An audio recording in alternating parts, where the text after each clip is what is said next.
Hi, and welcome to the X22 Report Spotlight. Today we have a returning guest, Fabian Calvo. He is back with us. He is Fabian for Liberty, and I am very happy to have him back on here.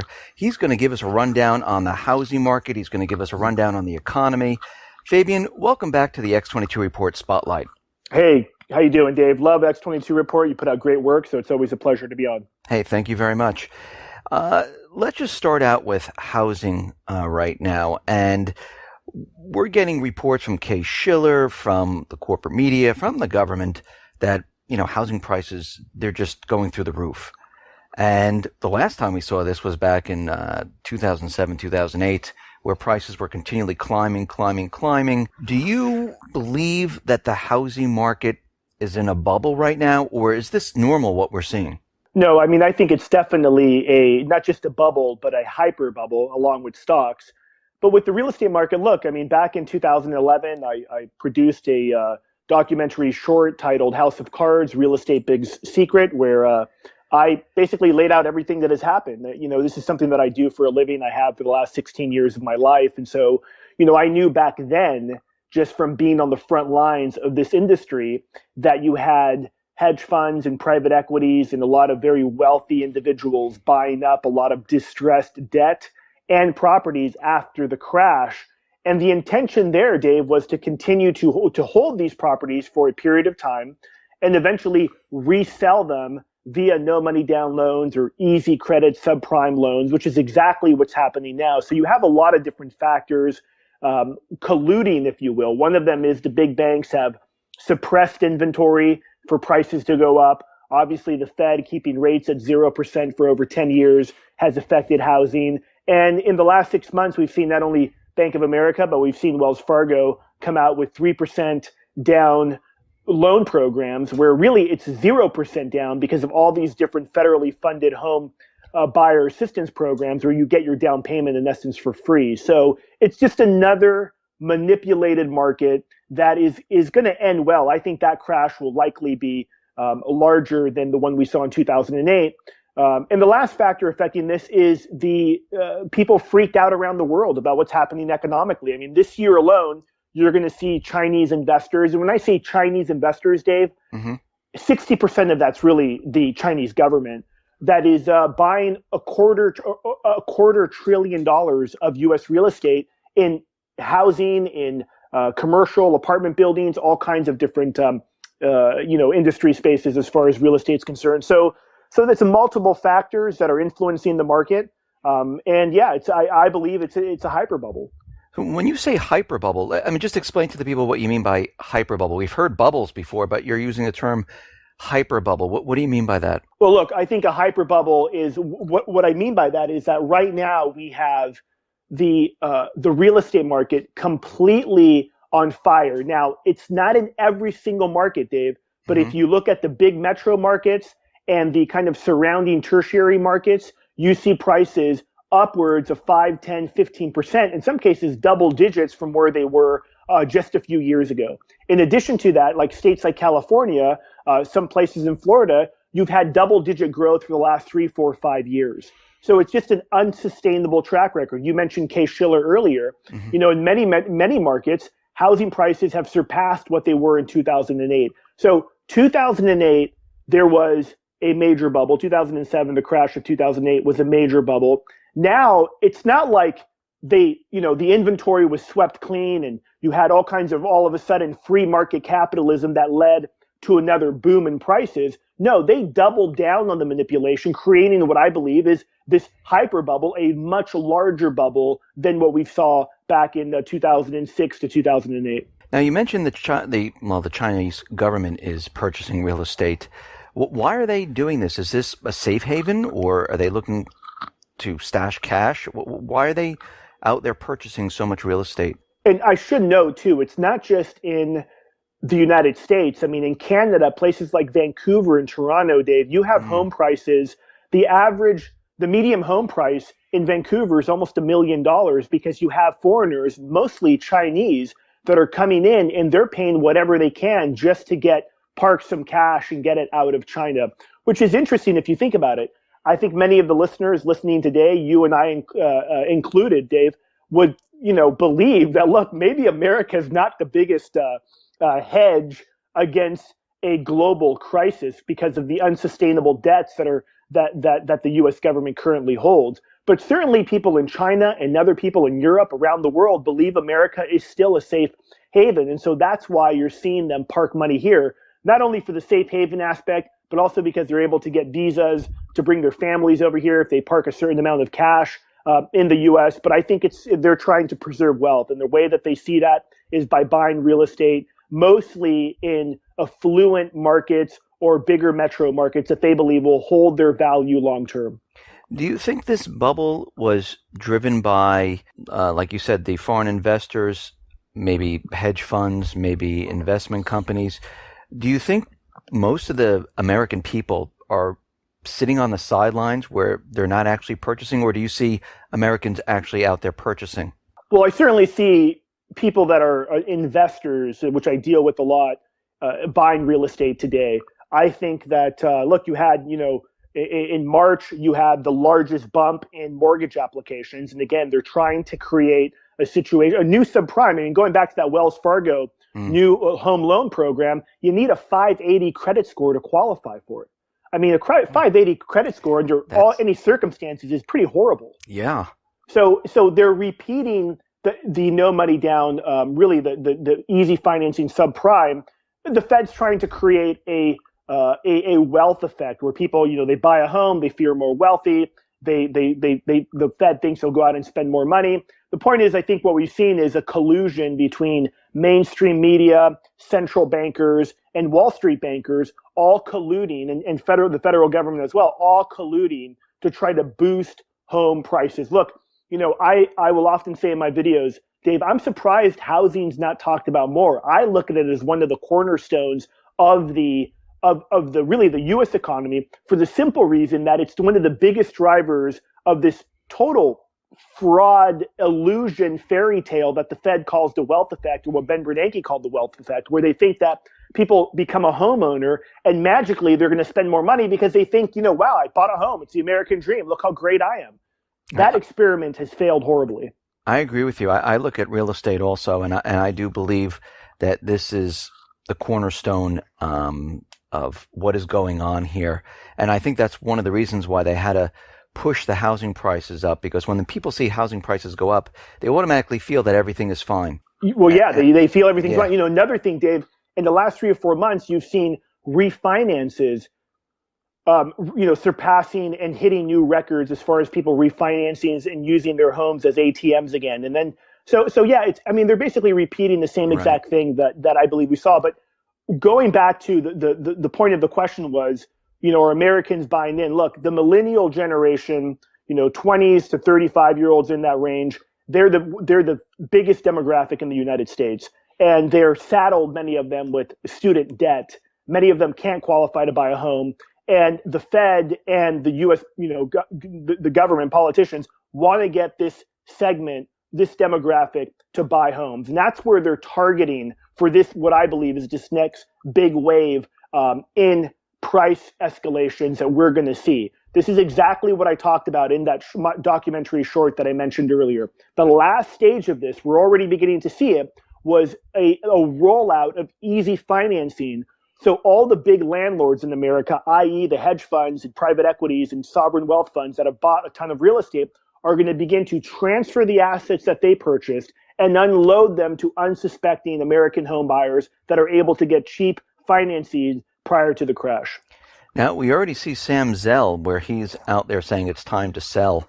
And he actually did this back in 2007, going into 2008, prior to that a little bit, where he was unloading his real estate. Now, I know he has a lot of real estate, but this is an indicator that he's getting out, isn't it? Or starting to get out. Well, he's starting to get out. He certainly has said he's no longer buying, at least at this point in time. He owns thousands and thousands of apartment buildings, apartment units. And so, yeah, he's begun to sell in markets like LA and other markets where the prices have just gone absolutely, kind of like that hockey stick graph where they've gone vertical. And so he, can't resist. And he's also talking about what the Fed's doing to housing with its rate policy. So yeah, look, in 2007, 2008, he called it perfectly. He sold a lot of his assets, did very, very well. He's doing the same thing again. And there's other billionaires, and I'm sure we'll get into this as well, but you look at just a Wall Street Journal article last week talking about George Soros buying gold miners, being very bearish on the global economy. So Sam Zell's not alone. What I find interesting is some of these very wealthy individuals, their solution varies. I mean, you have Ray Dalio from Bridgewater and Associates talking about we need helicopter money. We need the Fed to print money and to basically give it to big banks to lend out.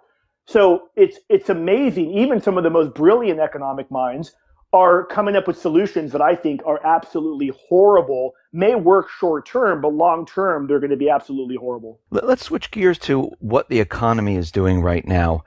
And we know from the beginning of this year, the stock market was down. It's been pushed back up. It's floating around. And precious metals, it went from, I think, 1,050 or so back in December. Now it's up into 1,200 and change. The president was out there telling us that, actually twice, that the economy is perfect. It's doing well. There are no problems whatsoever. And at this point in time, what's your take on what the economy is doing? Well, the economy is contracting. I'm one of those guys that believe that we averaged out over the last 10 years, we've likely had negative growth every single quarter.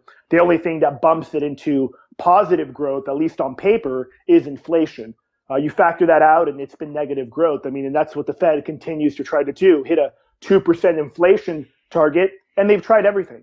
The only thing you haven't tried is this notion of helicopter money that I mentioned earlier, that it's completely different from quantitative easing. But look at the jobs report last quarter. It was absolutely horrible. And in spite of that, you still see the stock market going up or holding its value. It's so amazing that shows you the depths of insanity, Dave, where it's the worse the economic news is, the better the stock market does, because investors are like, wow, the Feds won't raise rates. I mean, that's what it's come to. Right. It's complete insane. So look, the economy's been completely stagnant. Wages aren't raising. And the simple fact of it is that they haven't allowed a flushing down the toilet of all the malinvestments that have been created going back 10, 15 years. What they've done is there's a crash. The Fed comes in and they print money. They do all of these measures. Government spends more money to try to boost things and create almost like a zombie economy. What should have been done in 2008 is let the whole thing crash, let banks fail, and rebuild off of that. But they'll never do that, unfortunately. I mean, that's the way a real free market economy should work, and that's not what we have today. But I mean, look, the economy right now, it's not doing great, for the exception of individuals that own stocks, for the exception of individuals that are buying and selling real estate. I mean, it's not all bad everywhere. There's some markets that are doing well and some industries that are doing well. You see, the other day, LinkedIn was purchased by Microsoft for something like $32 billion. So it's not all bad. But when you add in the debt, when you add in the monetary policies of the Fed, it spells an absolute recipe for disaster. Overall, do you think that the U.S. is already in a recession or approaching a recession? Well, I would say that it's really become so industry specific, but I think overall the average American is hurting. And you can just see this in the political process. You see the tens of thousands of people that came out for Bernie Sanders, who's talking complete gibberish and, I mean, just complete delusions as far as how he feels he can fix the economy. Or you see people going out to Trump events because they recognize bad trade deals and a lot of other things government has done has screwed the middle class. So I think that's the biggest indicator for how the economy is doing, is the tens of thousands of people that are showing up for these two candidates that are pointing to systemic problems in the overall economy. So that leads us to what is happening in the UK, where we have David Cameron, we have other officials, because we know the vote is coming up very soon. And they're talking doom and gloom. If we leave the euro, we're going to have war, we're going to have a collapse, the earth's going to implode. I mean, they're coming up with everything they can possibly think of to scare everyone. What is your take on what would happen if the UK decided to leave the Eurozone? I think if the UK does leave the EU, I think the internationalists at the IMF, the rest of the collection of the EU masters that basically are unelected bureaucrats, will try to punish the UK financially to set an example for the other copycats that may want to follow suit. But I think ultimately the UK will be much better. They have an economy that they can rebuild around oil, shipping, insurance, finances, a lot of different things. Their tourism is big. So there's a lot of ways, just like Greece. I mean, look, Greece took 3 bailouts in 5 years, and we were all told it's a disaster if they leave. Well, they could have built their economy around mining, around shipping, around tourism. They decided not to do that. I think it'd be great for the UK. Unfortunately, I'm one of those guys, Dave, that believe that the vote's going to be rigged, just like we saw the Scottish independence vote. I believe that was rigged. The polls are now swinging in favor of those that want to exit the EU, and I think it'd be great. I think that countries, personally speaking, need to go back to sovereignty, need to understand that it's great to trade with other countries, but there's a reason why the UK is the UK and Europe, and France is France and Germany is Germany. And what we've seen is, again, internationalists like Hillary Clinton, like David Cameron, like the unelected bureaucrats that run the EU, they are somewhat sold thinking that no, if we come together, if we actually intertwine our economies even more, that somehow is going to be great. Well, look at the growth rates for the EU. I mean, look at the fact that the UK needs to, in essence, continue to bail out and keep these Eastern European countries on life support that are poor. It just doesn't work out for the people in the UK. And I think that it'd be great if they left. It'd be a great example for sovereignty around the world. I just think that the vote's going to be rigged. I agree with you. I think the vote most likely will be rigged. Even if they do vote to exit, I mean, look what happened in Greece. They voted for a brand new government. Tsipras promised them everything that they wanted, and then he turned on the people. Right. I mean, he went along with whatever the central banks said, what the ECB said, what the IMF said, went along with that. And here Greece is, in more debt than ever. Nothing's improved there whatsoever.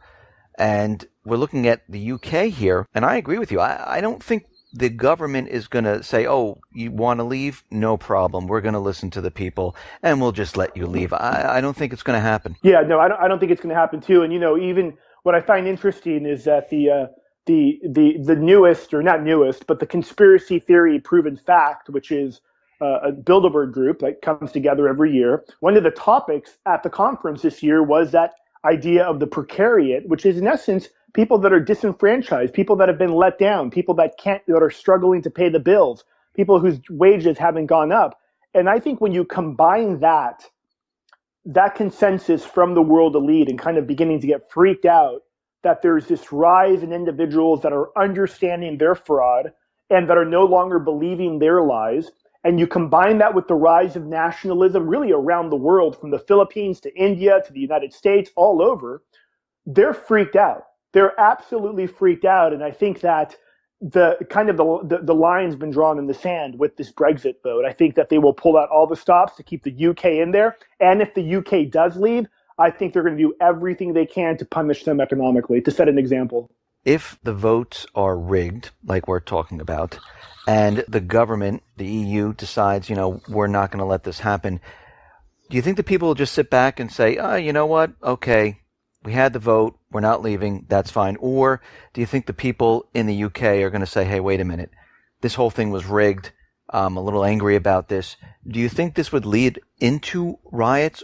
Or do you think this would lead into something happening there? That's a real interesting question. I think that event that you're talking about, Dave, is going to happen. Perhaps maybe not this time around in the UK, but the fact of it very well, it could be in Philadelphia, it could be in Cleveland, where the people, the will of the people is completely shut down by the powers that be, and people just lose total control. So those types of events, I think, are coming. Going back to the Bilderberg conference, talking about the precariat. With respect to the UK, that's what people were talking about. If they screwed over the Scottish independence vote, there's all kinds of evidence that MI6, MI5 was involved in rigging that election. and you saw nothing happen. And the truth is that the places like the UK, the government has the guns and the people have baseball bats. So it's kind of a tough, uphill battle. One of the reasons why every time you see like this horrible event we saw in Orlando, right, it's not about a psychopath that killed people. No, it's about gun control. It's not about border control. It's about gun control. And there's a reason behind that. And that reason, I believe, and why they keep pushing the gun control is directly tied to how frail and fragile the economy is, not just in the United States, but I think around the world. Talking about guns and events, we see many things happening out in the Pacific, in the Middle East, of course, out in Eastern Europe.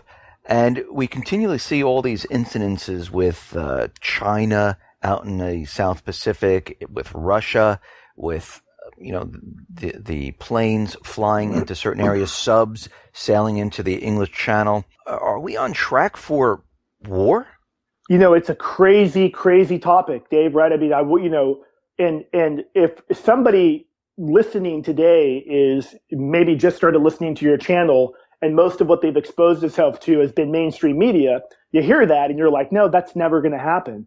But, it's unfortunately likely to happen. And it's one of those things, quite frankly, like most of the things that we've talked about on this interview, I hope I'm totally wrong about. I don't want these things to happen. I have 2 small kids. I want them to grow up with peace and prosperity.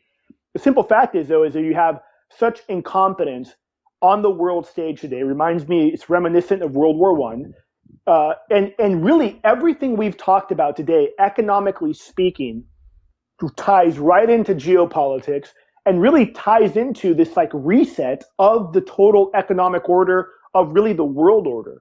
And I think that, let's say, for example, the US, Europe begin to really go down in flames. Look, China has probably the leader in economic problems. However, everybody has economic problems.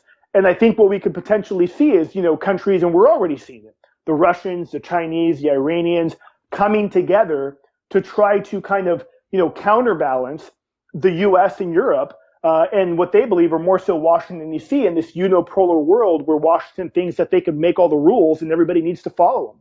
So yes, I think that China is going to say, look, China's argument is pretty simple. The U.S. has 800 military bases around the world, troops in over 120 countries, a presence basically everywhere. China's saying, look, we're going to expand into these islands that we're building, and we're going to set up a Navy base. How can really the U.S. be the moral high ground on that conversation? I don't think they can. And, ultimately we'll see how it plays out. But it's one of those things, Dave, where it's just one little mistake, man, whether it's jets collide, whatever it may be, that could lead to a really ugly situation really quickly. One little thing that happens could just kick off the entire event where it just has a chain reaction and, they tell us that we're in war. Do you think they're doing all of this to cover up for the economic problems? Well, whether it's to cover it up or not, I think it's potentially something that could be used in kind of a, wag the dog kind of a situation where they will use war to basically get out of people freaking out about the economy. A lot of people are talking about war in the Middle East or war in the South China Sea, and I've talked about it a lot as well. One of the scariest things, I think, is over the last couple of weeks in light of, and again, more so in light of this horrible incident in Orlando, we have neoconservatives in Congress and in Senate wanting a declaration of war against ISIS. They want to declare war. And during the wartime scenarios, we know federal government almost always has made limitations and restricted the First Amendment, the Second Amendment, the 10th Amendment, the Fourth and Fifth Amendment. And I think that's what's the scariest thing, Dave, quite frankly, is that, that war on terror, to quote John McCain, could last 100 years. Or if it's a declared war, that's therein to really begin to trample constitutional rights and liberties. And so I think that's a really, really scary development. In fact, I'm more concerned about that than really anything in the South China Sea. I do see them continually trying to remove the rights of the people. I think this is their end goal, is actually to get rid of the Constitution. I think their end goal is to try to convince people, and we can see it with our young, with Common Core and things like that, where they're teaching them that rights are privileges. They're not, rights that you're born with, and they're actually rewriting some of the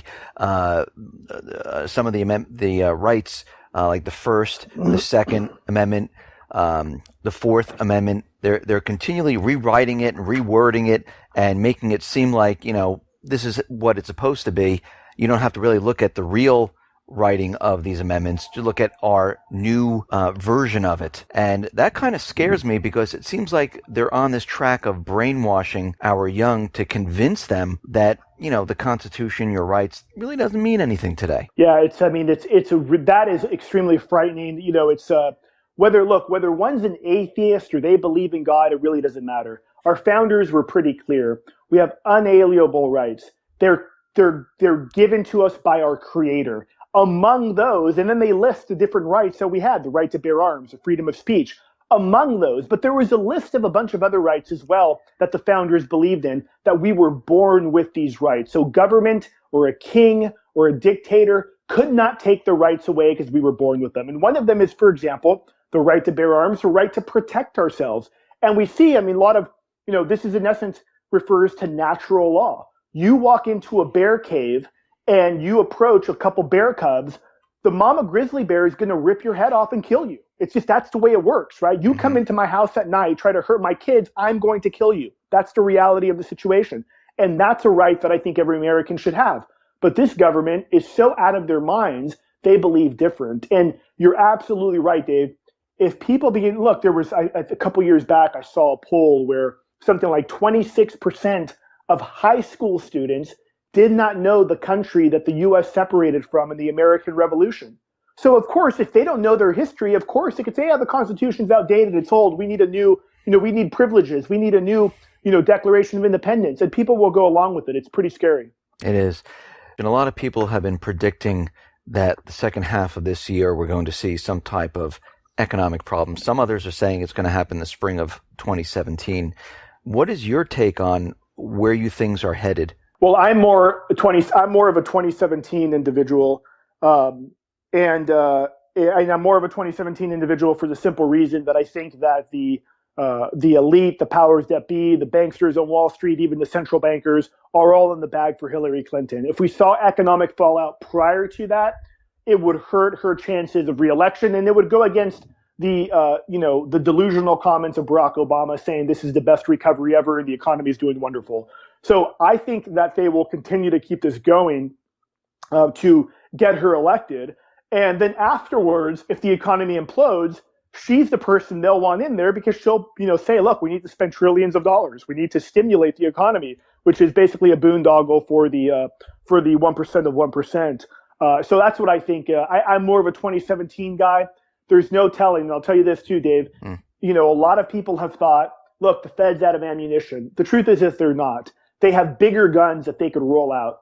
I've mentioned helicopter money. People should look into what it is. It's not quantitative easing. Again, you have a lot of high net worth billionaires that are talking about how the government needs to do this. The central bank needs to do this. And again, it would look like the Fed printing literally trillions of dollars and either injecting that into the economy via tax cuts for some, which they may do, but also giving the money to the bank, knowing that the bank's going to turn around and inject it right into the economy through easy credit, through loans and what have you, hopes that will boost the economy and get things going. It's an absolute nightmare situation. So I think there's more things that they have in their toolkit outside of black swan events that could just destroy everything that will keep this Ponzi scheme and this zombie economy rolling. Fabian, thank you very much for being on the X22 Report Spotlight. Once again, how can people see your work? Yeah, they can just go to fabianforliberty.com. My YouTube videos are on there. I got a couple of different real estate webinars that I do, and they can check all that out at fabian4liberty.com. Fabian, once again, thank you for being on. You bet. Thanks so much.